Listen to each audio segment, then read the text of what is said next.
Hello guys, welcome back to my channel GIPL। अगर आप इस साल हज पे जा रहे हैं या किसी को भेज रहे हैं तो ये वीडियो आपके लिए बहुत जरूरी है। अक्सर लोग कंफ्यूज होते हैं कि हज में कौन सी कुर्बानी देनी होती है, जैसे कि हदी, फिदिया, उद्हिया। आज हम सब कुछ आसान लफ्जों में समझाएंगे, तो चलिए बिना किसी देरी के शुरू करते हैं। सबसे पहले ये समझना जरूरी होता है कि हज की 3 किस्में होती हैं: हज तमत्तु, हज क़िरान, हज इफराद। हज तमत्तु, इसमें पहले उम्रा करना है और फिर एहराम खोल देना है, फिर 8 जिलहिज्जा को दोबारा एहराम बांधकर हज अदा करना है। इस हज में हदी यानी कुर्बानी वाजिब होती है। उसके बाद है हज क़िरान। इसमें उम्रा और हज दोनों एक साथ एक ही एहराम में अदा करना होता है। उम्रा के बाद एहराम नहीं खोलना है, बल्कि इसी एहराम में हज भी करना है। इस हज में भी हदी यानी कुर्बानी वाजिब होती है। हज इफराद, इसमें सिर्फ हज की नियत होती है बिना उम्रा किए। इसमें हदी यानी कुर्बानी वाजिब नहीं होती है, मगर ईद उल अजहा की कुर्बानी यानी उद्हिया करना चाहिए अगर आप साहिब इस्तिताअत हैं।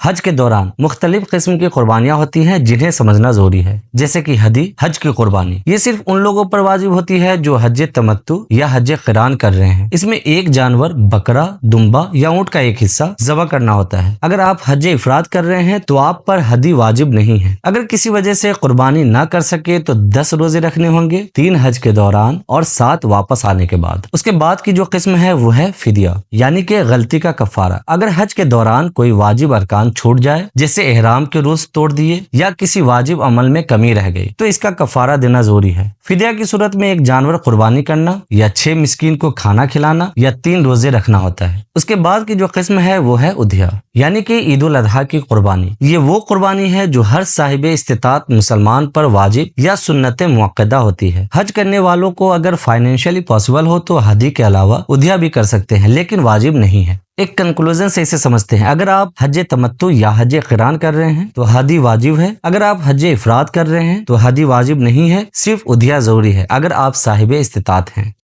अगर आपने हज में कोई वाजिब चीज मिस कर दी तो फिदिया देना होगा। ईद उल अजहा की कुर्बानी हर एक साहिब इस्तिताअत पर वाजिब या सुन्नत मुअक्कदा है, चाहे वो हज कर रहे हो या ना कर रहे हो। अगर हज की कुर्बानी से रिलेटेड आपके पास कोई जनरल सवाल है, जैसे कि इसे कहाँ से परचेस करनी है, परचेस की फीस कितनी होगी, पेमेंट्स कैसे करनी है, तो आप कमेंट्स में पूछ सकते हैं। अगर कुर्बानी से रिलेटेड किसी अहम मसले पे बात करनी है तो आप किसी आलिम या मुफ्ती से राब्ता कर सकते हैं। हज के सफर से पहले कुछ जरूरी बातों का ख्याल भी रखें, जैसे कि कुर्बानी का इंतजाम पहले से कर ले ताकि हज के दौरान मुश्किल ना हो। हमेशा सर्टिफाइड और ट्रस्टेबल सोर्सेज से कुर्बानी करवाएं। अगर आप खुद कुर्बानी नहीं कर सकते तो हज के मुख्तलिफ एजेंसीज और इस्लामिक ऑर्गेनाइजेशन से मदद ले सकते हैं। लोकल हज के लिए कुर्बानी कैसे बुक करनी है और उसकी पेमेंट कैसे करनी है, नेक्स्ट वीडियो में मैं आपको ये बताने वाला हूँ। तो गाइज, अगर आपको ये वीडियो पसंद आई हो तो लाइक शेयर जरूर करें, और अगर आप मेरे चैनल पर नए हैं तो सब्सक्राइब करना ना भूलें। तो मिलते हैं नेक्स्ट वीडियो में, तब तक के लिए take care and bye bye.